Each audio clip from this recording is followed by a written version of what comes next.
How would you say your overall sound has changed, even from Venom all the way to Dear Boy?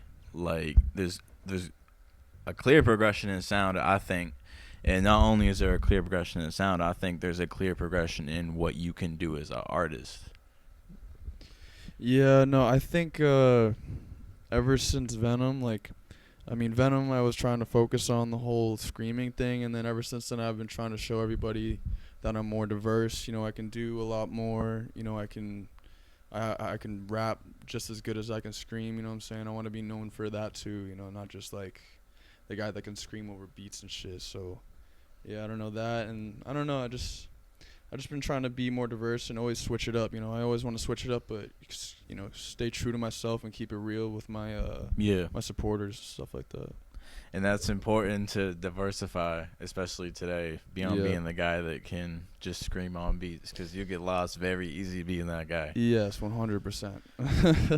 Your beat selection even kind of changed a little bit from them. How would you Yeah. say you approach beats? Are you very picky as? Yes, I'm very picky, and all my producers can vouch for that. They hate me because they'll send me a whole beat pack, and I'll say I like half of it or I like them all, and then I won't end up using them, or I'll end up using them a year later or some shit, you know. So yeah, I don't know. I am really picky. But yeah, I don't know. Recently, I've been trying to stay away from too much distortion in like the beat. Yeah. But I'm coming back to that. You know what I'm saying? I'm mixing around again.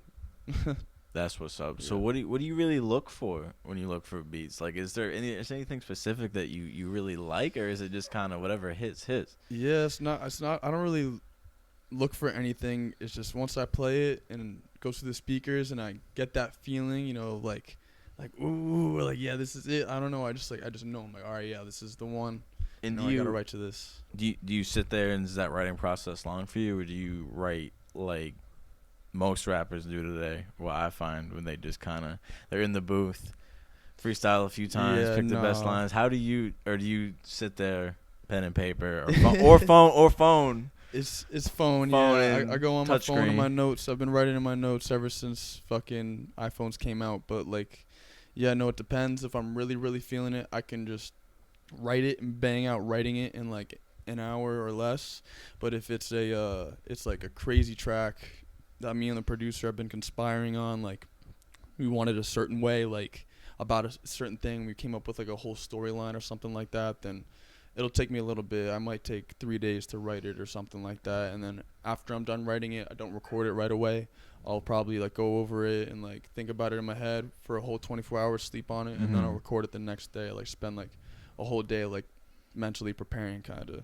So a track is like a whole process for you, like beyond just going in there and actually making the song. Yeah, 100%. And I do everything by myself in my room, except once I'm done, I like I take out all the stems and then I send them over to one of my friends that mixes and masters it all. It takes them like a few days to do that, and then it comes back to me. Damn. So wow, my bad. You're good. Michelle, that LA weed got me. Say. You're more or less on recording in the bedroom as opposed to the professional studios. You like the vibe of 100%. being at home better? Is there something just about being at home versus being in a studio? Yeah, I like, I don't know,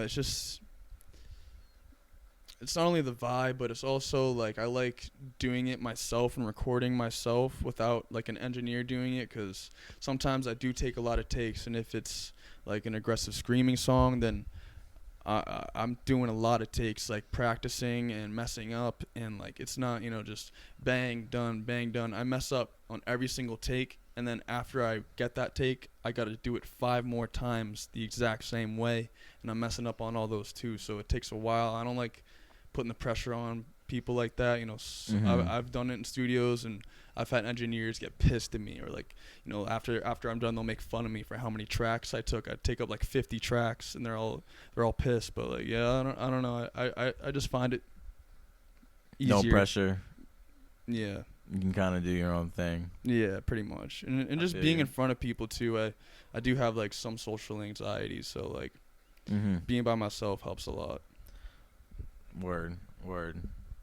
So where does your inspiration for your songs really come from?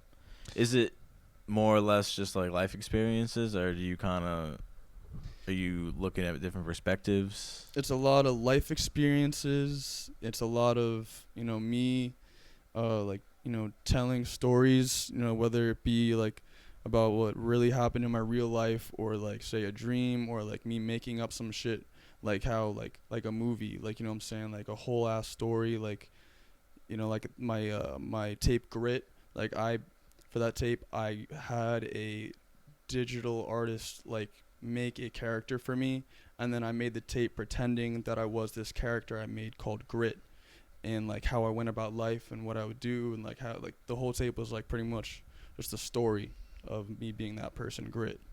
So it depends, how I'm feeling, what I'm watching. I watch a lot of cartoons, a lot of movies, scary movies, stuff like that. So you kind of all that draws into. So you might watch a movie and that could inspire a song or Yeah, something like that. 100%. Yeah, I name a lot of my songs after movies, or like, stories I read, or like, mythological creatures, and or, animals, stuff like that. So would you say, because you're big into hunting too, and we'll get a little Yeah. bit more into that, 'cause I know you definitely want to talk about that. I definitely would like to talk about it with you. But would you say having these just life experiences overall really contributes to making better music? Because a lot of artists just sit up in their room and they're wondering why it's not hitting. Yeah, 100%, man. And I've always kind of been on, even as a producer myself, I feel like, taking that trip to the beach that day, or going to see that movie, or just going out, even coming out to LA for me, I'm probably going to go back home and have a mean studio session and cook up some beats. So Exactly. would you man. say that's really kind of one of the keys to making good music? Yeah, you can't just sit up in your room and, expect to make something good all day, or, all week or all month. You got to get out and do some shit.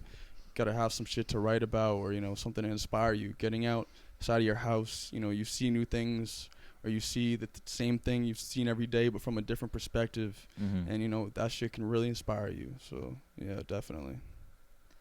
Word.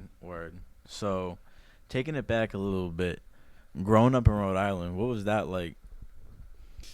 Yeah, no, fucking growing up in Rhode Island, very different from obviously being in LA now, but yeah, no, it was I don't know, it was whatever. I don't know. Once I started rapping, it was like everyone was like making fun of me and shit, cause like nobody comes out of Rhode Island as like a famous rapper except for like Mike Stud, or like the jock rappers, or like there's like some other rappers in Providence that I don't know, they never even really came up or anything. So everybody would just like make fun of me, and that shit just was like I wasn't vibing with nobody. I didn't have like many friends. I had like a small group of friends, and yeah, I don't know. It was cool, but I was just so ready to get out. Once I was making music, and then I got the fuck out and went to like the Bay Area, moved in with my boy Prohibio, and yeah, no, that shit. That's when like shit started taking off for real.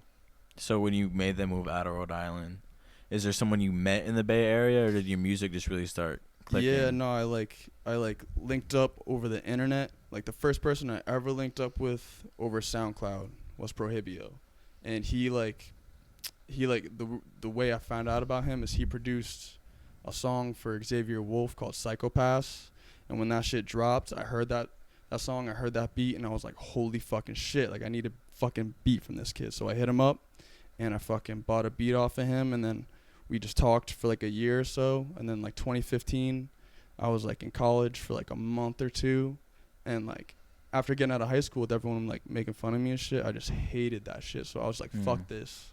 Dropped out, sold all my photography equipment, bought a plane ticket, and then like flew to the Bay and moved in with him. He was living in like a little ass shack on the side of a fucking mountain, stealing electricity from like other people around. It was fucking crazy, and we just lived there for like 2 years. Damn. I made like most of my music there. Yeah. So shit, that probably affected the music a lot. I was starving my ass off sometimes, so I was like, shit, I need to make a fucking song that's a banger so I can fucking eat. Didn't have a car, nothing, so like the closest place to get food was 2 miles away, so I would be like walking there like every day. It was fucking crazy. Yeah, and I'm assuming that wasn't like grocery store or something. That's probably like a little corner store. It So was it's like, maybe a little more yeah, the expensive. closest store was like a fucking Yeah. gas station, and then the grocery store was Mm. like a mile more away. And that shit adds up. Yeah. Well, shit. So from then on is when you really decided to come to LA? Well, I was like hella back and forth from the Bay to Rhode Island. Mm-hmm. Me and Prohibio did hella shows out in the Bay and out in like Massachusetts and shit. And then, yeah, I like came to LA in like 2017, and that's like, yeah, that's when shit like started getting really serious, I guess. So you said when you hit the Bay is when you started to really see a little pop come off, and then when you hit the LA is when shit started to get. You went 30,000. You hit LA. Yeah, pretty much. So what was the song that really kind of made you pop? Did you just kind of start to see a gradual progression, or was it one specific song when you hit the Bay Area that kind of gave you that pop, and you just were kind of able to move from there? Yeah, I don't know. I never really had like a pop.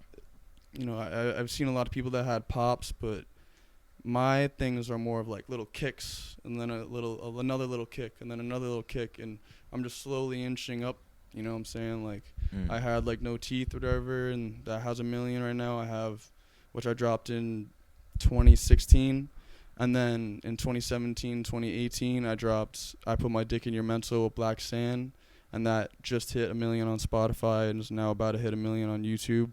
And then like I have a few others that, you know, like 700,000, 800,000, whatever, on my own channel and shit. And it's like, those are all just little kicks that like kind of, you know, stepping stones that got me to where I am right now. So what would you say beyond having good music? Did you do anything that kind of put you ahead of the game compared to other artists? Because I feel like there are other artists out there with good music that just can't get the click. You know what I mean? So is there something that you did, or did you just kind of catch the right eyes? Is there a way you promoted yourself differently? Yeah, I mean, like, shameless self-promotion is definitely key as an artist. Everyone always thinks like, oh, if I drop this song, I need it to be on this YouTube channel. I need this blog to post about it. I need all this stuff to happen, or else it's not going to be a success. Like, no, like, I don't think one blog ever posted about No Teeth, and that has like 1 million completely organic. So I don't know. It's like, I think it's a lot about just being confident in yourself, a lot of persistence, and then a lot of passion. You have to like really love what you're doing. A lot of people just make rap music for attention, or, you know, to make money, or for some other, you know, motive. But you gotta want to do music for music at the end of the day, or else, like, you know, it's gonna be trash, or you're gonna have that pop, and then you're gonna slowly fizzle out, and no one's ever gonna know about you again. So one thing I said, because that kind of makes sense, because one thing I said at the beginning of my last interview, because if you watch my previous interviews, you know, or the recent ones, you know, I kind of talk before them and kind of give a little intro. And I said on the Tia Corinne interview, because she only has 2 songs, she's completely independent, and she's hit 1 million streams. She got labels trying to sign her. She got Carter Got Wings and Sony Digital producing her first shit. 100% independent. She's doing very well right now. And it kind of, looking back, like the same thing with Lil Darky. Lil Darky is 100% independent. Yeah. It's all coming off good music. Yeah, exactly. Like, they're 100% themselves, and you are 100% yourself. Yeah. And they have good music. That's it. Like, I don't see any of you, because I've been following you for a while. I've been following Darky for a long time. I've been following Belize since pretty much the beginning of her career, and it was just all good music. There's no social media gimmicks. No, yeah. So that's what it's all about at the end of the day. And also, like, not being a character. Like, to be a rapper, you don't have to make a character up for yourself. You can be yourself. And that's kind of what makes the music even more cool. Because, like, you know, I grew up, you know, listening to Gucci Mane, and I thought it was so cool. What made it, like, so authentic is, like, he would talk about how he has, like, a few bodies, and he would even describe it.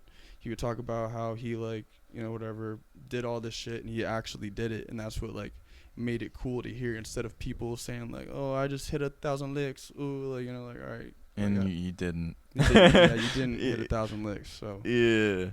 it's Then here's the thing, like, because like a lot of people obviously like make music and say things in music they don't actually do, and a lot of it's telling a story. Like yeah. obviously, like going back to what we were talking about before, Eminem didn't kill his wife and put her in a trunk. Exactly. Like, yes.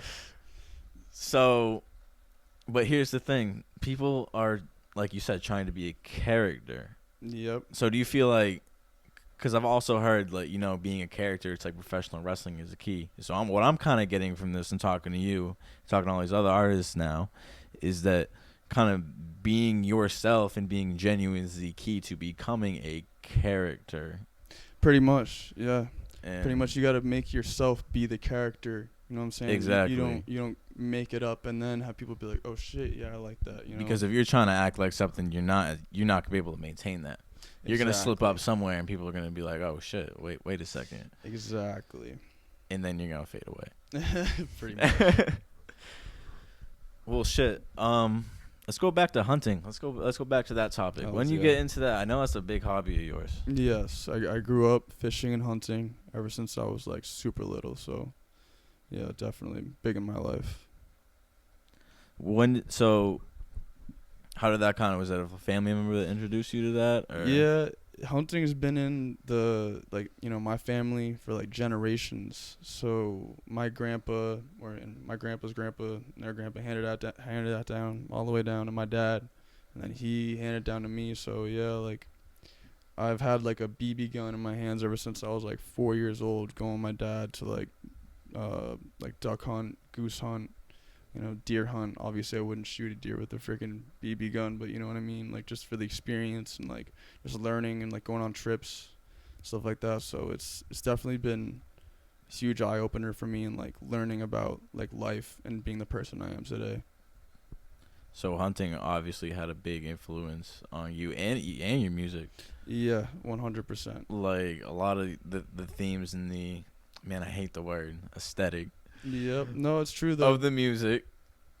I just feel like this artistry maybe is a better word for it. Artistry. Let's go with that. The artistry of your music revolves around around hunting. I just feel like aesthetic is so played out. Like people are like, what aesthetics do you like? And I'm like, bro, get the fuck out of here. Yeah, no, that's cringe. That's cringe. Yeah, it's cringe shit. But yeah, hunting obviously like played a huge role in that shit.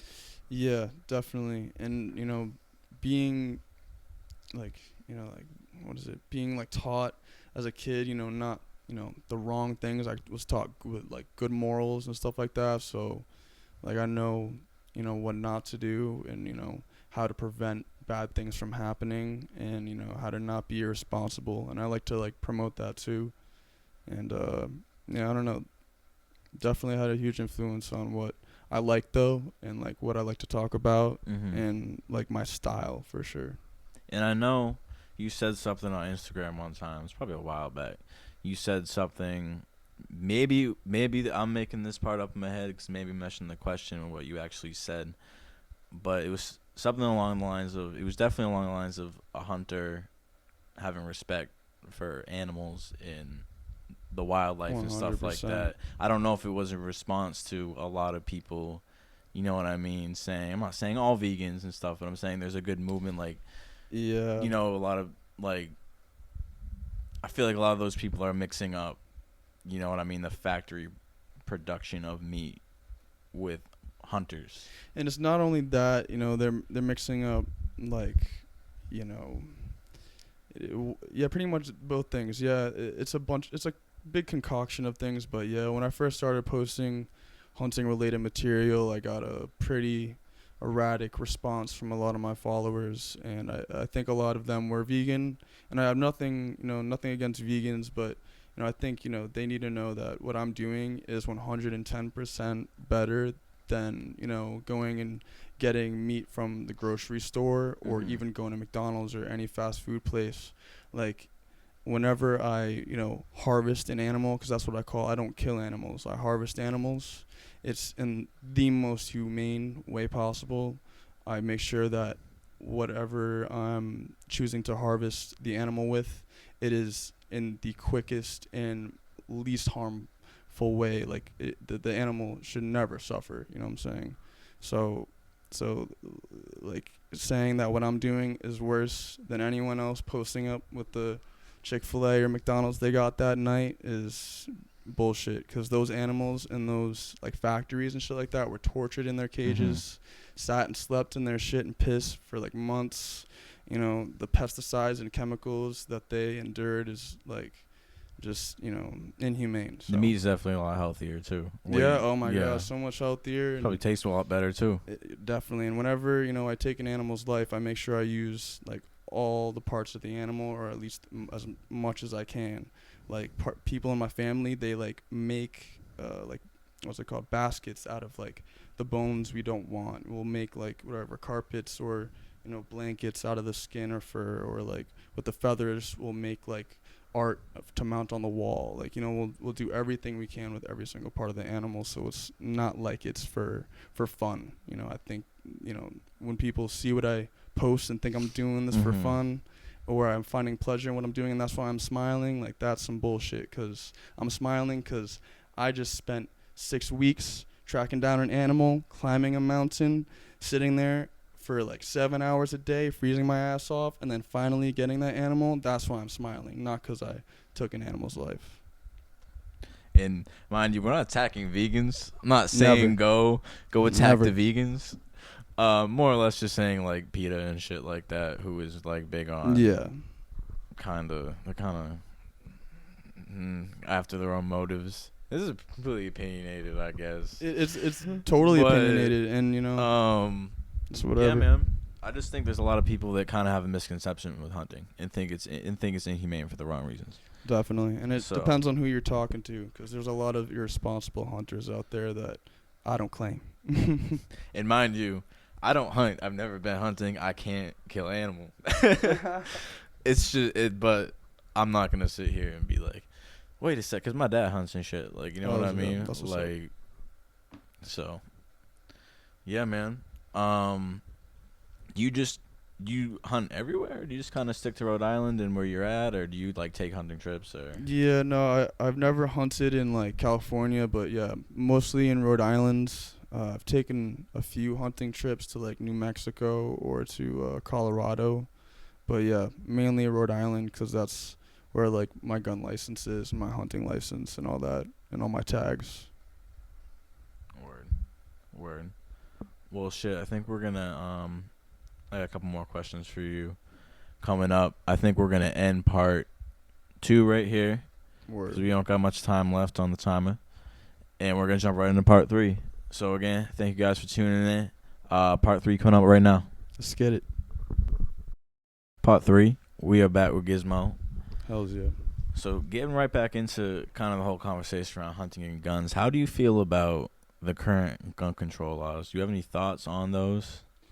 It depends on the law, I guess. But I mean, I really don't have too many issues, because most of it has to do with like the automatic guns and the semi-automatic guns, which I don't need for hunting, and then also the clips. Like, there's certain clips you can't use or something like that with certain types of guns, and I don't really need that. You know, like if I'm killing an animal, I should kill it in the first shot, and if I have to, one more, then I'm done. You know, so yeah, I really don't care too much, but I do care about getting my gun, rights to have a gun taken away. That's not cool. There's a lot of people against having guns in America, and that, I mean, I don't really want to dive too much into that, but basically America is like, okay, so think about it like this. Think about where's the biggest army in the world? Over in China. But then you think about where's the actual biggest army in the world? United States, because they got the United States Army, and everybody in the fucking United States has a gun, so no one's ever going to come and invade the United States like how, it'd be happening in other countries. And where is over there all their citizens are disarmed. Exactly. And over there, in my opinion, it's like there's still violence, so there's still violence, and there's a lot going there's on. There's no solution, and it's all opinionated, so. It is. So shit, what are your future plans for like your music? Where do you want to go from here? Got a lot of future plans. Just kind of want to keep on dropping music like I have. I drop a lot of music, like almost every 2 weeks or every month. So I'm probably just gonna keep it up. I got an EP coming at the end of 2019, early 2020, and then 2 more EPs after that with 2 of my friends, and then after that I'm just gonna keep rolling out projects and singles and music videos and all that shit, 'cause I just love doing it. Well, That's why you should be doing it. exactly. 'Cause a lot of people just do it for the money and they want fame and shit. I'll never understand people who want Whack. fame. You know what I mean? Whack. But do you want to stay independent, or would you ever take the? Yeah, I'm But- trying to stay independent. I mean, like, I like it. I enjoy it. I do have like management right now, but they just kind of handle like booking That's- stuff. Yeah, and that's different. paperwork. Really, I still do everything on my own. Yeah, you still independent artist. Yeah. So I don't know. I guess it depends on the deal, but it's got to be good, and I ain't gonna settle for less, pretty much. Yeah, you kind of got leverage. Like a lot of artists got leverage now. Like with the Yeah. fact that they were really starting not to need the labels. 100%. You I can do this your on own my marketing. Yeah, literally. You can get in contact with, like, how we get in contact. Instagram. I DM'd you. Exactly. You know what I mean? It's that simple. It could work, and really, if you look at it, like, Yep. all it takes is really one song, Exactly. and the right and person to hear it. It's the same thing with going to Prague. How that happened. People DMing me. That's pretty much it. It's really as easy as that. So, would you say most of your fan base is overseas, or do you have a lot of fans in the United States? I say it's even United States and overseas, but it's like even between United States and like Russia, and then like Mm-hmm. a few other places around Russia, pretty much. So I guess it's mostly just United States and Europe. So those overseas fans go hard, though. They do go hard. They go very Those fans hard. in Prague, I bet you. Yep, went they were crazy as fuck. stupid. I loved it. Stupid. Where did you start to first gain fans? Like, where did you start to see your first fans pop up? I mean, it was first in like, United States, like in L.A. and Chicago, but then I slowly started to see like Russia and overseas places pop up. Do you have any clue about how your music traveled over there, or do you just Probably word of just, mouth, or do you know of any particular blogs or artists that might have? Yeah, no, it wasn't any artists or blogs. It was definitely like back in the day the related tracks on SoundCloud that like helped revolve like all the people in the underground making good music or whatever. Like it would just go, I don't know, it would just circulate really well. Like nowadays the related tracks is horrible. Like you will not find good new music in the related tracks. But yeah, I think that's probably what it was. It was like all the same people that are like around me now in the same scene were like doing the same thing back then. So Yeah. we were all in each other's related tracks and stuff like that. So it was kind of like, again, going back to how you got here, it was organic, Exactly. and that's kind of like the key that's gonna kind of keep you independent, is to just keep growing organically, keep growing your Yeah. fan base, keep catering to them, and it's like there's no really reason to sign unless they can really help you. Like you're starting to get in 100%. touch with like bigger artists Yeah. and stuff like that, and there's even just beyond, you don't even need big artists. There's gonna be a scene that's gonna build with you. Exactly. So yeah, it's just like, do your own thing, You'll find where you fit in pretty much. and man, it's just like I was talking to somebody one time. He's older, and he was in a band, 90s, not a popular band, mind you, so nobody I could really name, but he was signed and stuff like that, and it just didn't pop. They didn't work for him. But he was just complaining about the music industry today, and he's like, it's so bullshit how you can just upload tracks in your bedroom, and Because No, like back then you had to be chosen. It made me feel like I was chosen to do this shit. I'm like, bro, you got this shit all fucked up, bro. Yeah, pretty much. You got some shit all fucked up. It's the same thing as, he could be mad at somebody selling CDs on the side of the street, and then one day they, start selling CDs every single day, selling 1,000 CDs. You know what I'm saying? I'm sure it's happened back in the day or whatever when there was no internet. You can't be jealous of that. You can't be jealous of somebody's hustle. Whatever works. And you can't be chosen. You choose what you want to do, and you put in the real blood, sweat, and tears. That's pretty much all it is. Yeah, basically. So who do you want to work with? I don't know. There's a lot of people I want to work with. Most of them are like already my friends and stuff like that. But yeah, I don't know. I definitely want to work with like bigger people. Probably like I don't know. I want to work with Ramirez. Danny Brown. Ooh, that'd be fire. That'd be sick. That'd be some fire.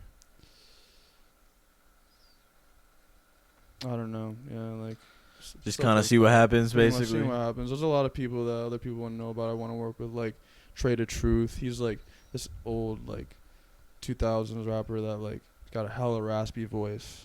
I'm definitely aware who he is. He still does Trade Day down in Texas once a year with shit where he goes back and shit. He's still out there. Yeah, he's doing shit. Fuck. He actually just dropped too. I'm pretty sure he just dropped this year. Oh yeah, facts. Or maybe it was last year. I'm pretty sure he dropped recently. Yeah, but and other than that, once I'm like up there, definitely Rick Ross. Rick Ross, yo. Damn, how would that sound? Man, you would have to go more to his sound, which that'd be fire. He definitely couldn't come over to start screaming and shit. Oh no, or he ain't screaming. Shit. He ain't screaming. It's gonna be on a typical Rick Ross beat, but like like how you gonna do you? One of his old songs, like Holy Ghost, has got like heavy ass bass. Just like like maybe like have his part just be like old school Rick Ross. Then once my part comes on, the bass is just a little more distorted. The word, that'd be fire. That'd be crazy. You already got it in your head. That's fire. Watch, when that comes out in the future, and be like, yo, I remember he was telling me that. I remember he was telling me that. Hey, and obviously Waka Flocka Flame, too. That'd be some fire. I could definitely see that just being I'm going to pay for that feature someday. Watch. I'll pay for that feature. I don't care. Definitely. There's no shame. And artists, I feel like some artists feel shame in paying for features. I'm like, there's no shame in investing in your career, bro. Yeah, it depends. Like, a lot of times it's people's managements paying for features for them, too, so it doesn't seem so like shameful on themselves or something like that. Yeah. Like there's this girl called Baby Goth. She's like an industry plant. I heard about her. Yeah, she had her management like bought her Trippie Redd features and all this stuff, and bought her Trippie Redd music videos, all this stuff. Well, how do you feel about the term industry plant? I think there's a lot of them, and I think it's serious. Yeah. I think people don't take it as serious. Like for instance, Billie Eilish is an industry plant, and she has people in her team like that like literally steal ideas from people in the underground scene. Well, yeah, we see that time and time again. Yeah. Yeah. That it's just I could definitely so much. Agree to that. But I also hear people saying the industry plant. I've also heard a more opinion gaining popularity that who cares, they made it. So what do you what do you think about, you know what I mean, someone who like maybe Billie Eilish who just got signed because she's talented, or are you kind of just more or less mad about the way, or not mad, I'm just saying more or less talking about the way that her management kind of runs, or the labels kind of run? Yeah, I don't know. I just think I have no problem with their success. It's just about how and what they're doing, if you know what I mean. Like like as far as stealing from smaller artists. Like Billie Eilish and her brother are talented, but they could have done it all without all the stealing and then all the like just bullshit pretty much. That's pretty much it. Like they're both talented people, but I don't know, it's just too much. So for that reason, or stuff like that, and a lot of reasons we just discussed, are you very selective on who you actually work with as far as overall? I guess so. I mean, yeah, I don't know. Yeah, I don't really want to work with a lot of people. I have only person I want to work with is myself, because I just want to get better and I want to make, my next big song. But yeah, it definitely makes me only want to work with people that I know are genuine. Absolutely. I can agree. Well, shit. Anything else you want to add? We'll wrap this up. Yeah, I don't think so. I think we're chilling. Yeah. Well, shit. Thank you guys for tuning in. Make sure you follow us on Instagram at kultclassicofficial. Hit us on Twitter, kultclassicoff. Go to the website, cop some merch, get a logo tee, kultclassicofficial.com. Follow me on Instagram at BOBBYDEE on the beat. And where can they find you? Gizmo LaFleur on Instagram, Ben the Fisherman on Twitter, and just Gizmo on everything else. Spotify, SoundCloud, YouTube. Hit me up. Listen to my shit. Well, shit, go get that. Thank you for tuning in. We out here in not so sunny Los Angeles. Peace.